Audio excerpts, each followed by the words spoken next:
Hi ಎಲ್ರಿಗೂ ನಮಸ್ಕಾರ. ನಾನು ಭೂಮಿಕಾ. ಕನ್ನಡದಲ್ಲಿ ಕೆಮಿಸ್ಟ್ರಿ ಯೂಟ್ಯೂಬ್ ಚಾನಲ್ಗೆ ಎಲ್ರಿಗೂ ಕೂಡ ಸ್ವಾಗತ.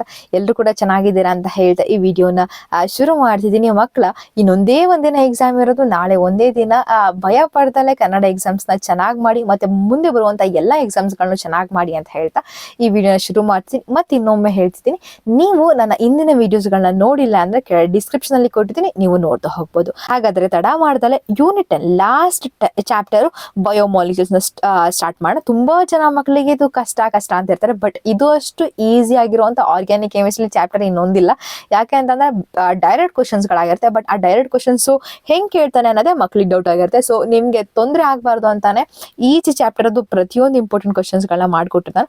ಇದನ್ನು ಕೂಡ ಮಾಡ್ಕೊಡ್ತಾ ಹೋಗ್ತೀನಿ. ಸೊ ಇದು 10 ಅವರ್ಸ್ ಚಾಪ್ಟರ್ ಆಗಿರುತ್ತೆ. ಸೊ ಇದರಿಂದ ನಿಮಗೆ 9 ಮಾರ್ಕ್ಸ್ ಸಿಗುತ್ತೆ.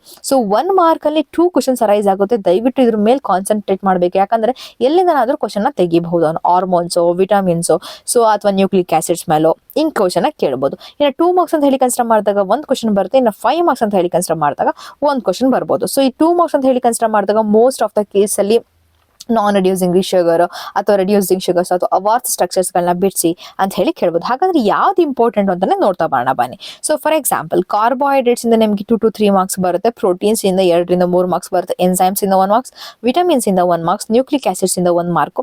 ಅದೇ ತರ ಹಾರ್ಮೋನ್ಸ್ ಇಂದ 1 ಮಾರ್ಕ್ ನ ತೆಗೆದಿರ್ತಾನೆ. ಸೊ ಅದಕ್ಕೆ ನಾನು ಹೇಳಿದ್ದು ಹಾರ್ಮೋನ್ಸ್, ಈ ವಿಟಮಿನ್ಸ್ ಮತ್ತೆ ಎನ್ಸೈಮ್ಸ್ ಗಳಿದೆ ಅಲ್ಲ, ಸೊ ಇದರಿಂದ ಅಥವಾ ನ್ಯೂಕ್ಲಿಕ್ ಆಸಿಡ್ಸ್ ಇಂದ ಇದರಲ್ಲಿ ನಿಮಗೆ ಮಲ್ಟಿಪಲ್ ಚಾಯ್ಸ್ ಅಥವಾ ಫಿಲ್ ಇನ್ ದ ಬ್ಲಾಂಕ್ಸ್ ಅಲ್ಲಿ ಕ್ವಶನ್ಸ್ ಗಳು ಅರೈಸ್ ಆಗುತ್ತೆ. ಮಿಸ್ ಮಾಡ್ದಲೆ ದಯವಿಟ್ಟು ಅದ್ರ ಮೇಲೆ ಒಂಚೂರು ಕಾನ್ಸಂಟ್ರೇಟ್ ನ ಹಿಡಿ. ನೆಕ್ಸ್ಟ್ ಹಾಗಾದ್ರೆ ಇಂಪಾರ್ಟೆಂಟ್ ಕ್ವಶನ್ಸ್ ಅಂತ ಹೇಳಿ ನಾವು ಕನ್ಸಿಡರ್ ಮಾಡಿದ್ರೆ right the Haworth structure of sucrose ಆಗಿರ್ಬೋದು, ಲ್ಯಾಕ್ಟೋಸ್ ಆಗಿರ್ಬೋದು ಅಥವಾ ಮಾಲ್ಟೋಸ್ ಆಗಿರ್ಬೋದು. ಅದೇ ತರ ಗ್ಲೂಕೋಸ್ ಆಗಿರ್ಬೋದು, ಫ್ರಕ್ಟೋಸ್ ಆಗಿರ್ಬೋದು, ಆಲ್ಫಾ ಮತ್ತೆ ಬೀಟಾ ಎರಡನ್ನೂ ಕೂಡ ನೀವು ಕಲ್ತಿರ್ಬೇಕಾಗುತ್ತೆ. Next mention the biological importance of carbohydrates ಆಗಿರ್ಬೋದು. ನೆಕ್ಸ್ಟ್ ಎಲ್ಯುಡಿಕ್ the structure of glucose question ಆಗಿರ್ಬೋದು, ಅಥವಾ how do you show that glucose contains a linear chain of 6 carbon atom. So ನೀಟಾಗಿ ಕಲಿರಿ. ಅದೇ ತರ glucose contain carbonyl group, proof ನ ತೋರಿಸಿ ಅಂತ ಕೇಳ್ತಾನೆ. The carbonyl group in glucose is aldehyde. So ಹೇಗೆ ಅಂತ ಹೇಳಿ ತೋರಿಸಿ ಅಂತ ಹೇಳ್ತಾನೆ. Next glucose contains 5 OH groups, ಹೇಗೆ ಅಂತ ಹೇಳಿ ಆನ್ಸರ್ ಮಾಡಿ ಅಂತ ಹೇಳಿ ಕ್ವಶನ್ ಕೇಳ್ಬೋದು. ಅದನ್ನ ಬಿಟ್ರೆ next what is zwitterion, right the zwitterion structure of amino acids. ಒಂದ್ ಕಡೆಗೆ CO ಇಟ್ಟಿರ್ತೀರಿ, ಇನ್ನೊಂದ್ ಕಡೆಗೆ NH2 ಇಟ್ಟಿರ್ತಾರೆ. ಸೊ ಪ್ಲಸ್ ಮತ್ತೆ ಮೈನಸ್ ನ ಹಾಕತ್ತ ಮರಿಬಾರ್ದು. Next what is mean by denaturation of proteins. So ಇದ್ರ ಮೇಲೆ ಕ್ವಶನ್ ಕೇಳ್ಬೋದು. ಅಥವಾ what are essential amino acids and non essential amino acids with example ನ ಕಲೀರಿ. ಮ್ಯಾಮ್ ಎರಡನ್ನೂ ಒಟ್ಟಿಗೆ ಕೇಳ್ತಾನ ನೋ. ಸೊ ಎಸೆನ್ಷಿಯಲ್ ಅಮೈನೋ ಆಸಿಡ್ಸ್ ಅಂದ್ರೆ ಏನು, ಎಕ್ಸಾಂಪಲ್ ಕೊಡಿ. ನಾನ್ ಎಸೆನ್ಷಿಯಲ್ ಅಮೈನೋ ಆಸಿಡ್ಸ್ ಅಂದ್ರೆ ಏನು, ಎಕ್ಸಾಂಪಲ್ ಕೊಡಿ. ಹಿಂಗೆ ಕೇಳ್ತಾನೆ. ಸೊ 2 ಮಾರ್ಕ್ಸ್ಗೆ. ನೆಕ್ಸ್ಟ್ ವಾಟರ್ ಗ್ಲೋಬ್ಯುಲರ್ ಆಗಿರ್ಬೋದು ಅಥವಾ ಫೈಬರಸ್ ಪ್ರೋಟೀನ್ಸ್, ಇದನ್ನು ಅಷ್ಟೇ ಸಪ್ರೇಟ್ ಆಗಿ ಕೇಳ್ಬೋದು. ವಾಟರ್ ಗ್ಲೋಬ್ಯುಲರ್ ಪ್ರೋಟೀನ್ ಮತ್ತೆ what are fibrous proteins, give example ಅಂತ ಹೇಳಿ ಡಿಫ್ರೆಂಟ್ ಕ್ವಶನ್ ಕೇಳ್ತಾನೆ. Next what is peptide bond, how many peptide bonds are possible in tripeptide or tripeptide ಅಂತ ಹೇಳಿ ಕೇಳ್ತಾನೆ. Next give an example. ಇದನ್ನ ಹೆಂಗ್ ನೆನ್ಪಿಡ್ಕೊಳ್ಳೋದು ಅಂತಂದ್ರೆ, ಈ ಪೆಪ್ಟೈಡ್ ಬಾಂಡ್ಸ್ ಅಂತಂದ್ರೆ ಈಗ ಟ್ರೈ ಅಂತ ಹೇಳಿ ಕನ್ಸಿಡರ್ ಮಾಡಿದಾಗ 3. ಸೊ 3ರಲ್ಲಿ ನನಗೆ 3 ಜನ ಇದ್ದಾರೆ ಅಂತಂದ್ರೆ ಟ್ರೈ ಪೆಪ್ಟೈಡ್ ಬಾಂಡ್ ಫಾರ್ಮೇಶನ್ ಆಗಬೇಕು ಅಂತಂದ್ರೆ 3 ಜನ ಇದ್ದಾರೆ ಅಂದ್ರೆ ಅಲ್ಲಿಗೆ 3, ಫಾರ್ ಎಕ್ಸಾಂಪಲ್ 1 2 3 3 ಜನ ಇದ್ದಾರೆ ಅಂತ ಹೇಳಿ ಕನ್ಸಿಡರ್ ಮಾಡ. 3 ಜನ ವ್ಯಕ್ತಿದರು, ಅವ್ರ 3 ಜನ ನಡುವೆ ಬಾಂಡ್ ಆಗುವಂತ ಕೆಪಾಸಿಟಿ ಎಷ್ಟು, 2 ಅಲ್ವಾ.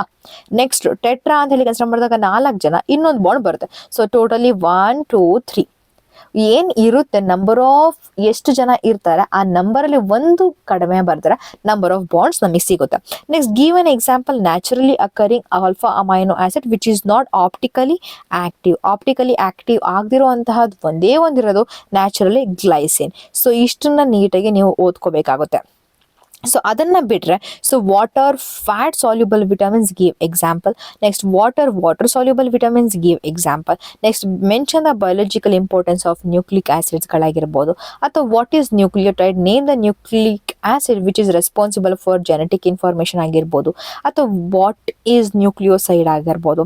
Next name the nitrogenous base present only in RNA but not in DNA ಅಂತ ಹೇಳಿ ಕನ್ಸಿಡರ್ ಮಾಡಿದಾಗ RNA ಅಲ್ಲಿ ಪ್ರೆಸೆಂಟ್ ಇರೋದು ಒಂದೇ ಒಂದು ಯಾವುದು, uracil. Next name the nitrogenous base present only in DNA but not in RNA ಅಂತ ಹೇಳಿ ಕನ್ಸಿಡರ್ ಮಾಡಿದಾಗ thymine. Name the pentose sugar present in RNA and DNA molecule ಅಂತ ಹೇಳಿ ಕನ್ಸಿಡರ್ ಮಾಡಿದಾಗ AGC. ಸೊ ಇಷ್ಟು ಕೂಡ ವೆರಿ ವೆರಿ ಇಂಪಾರ್ಟೆಂಟ್ ಆಗಿರುತ್ತೆ. So ಇಷ್ಟನ್ನ ಹೇಳ್ತಾ ನಾನು ಕಂಪ್ಲೀಟ್ 10 ಚಾಪ್ಟರ್ದು ಕೂಡ ನಾನು ನಿಮಗೆ ವಿಡಿಯೋಸ್ಗಳನ್ನ ಮಾಡಿಕೊಟ್ಟಿದ್ದೀನಿ. ನಿಮಗೆ ಇಷ್ಟ ಆಗಿತ್ತು ಅಂದರೆ ದಯವಿಟ್ಟು ಬೇರೆಯವರು ಕೂಡ ಶೇರ್ ಮಾಡೋದನ್ನ ಮರಿಬೇಡಿ ಅಂತ ಹೇಳ್ತಾ ಈ ವಿಡಿಯೋನ ಇಲ್ಲಿಗೆ ಮುಗಿಸ್ತೀನಿ. Thank you so much.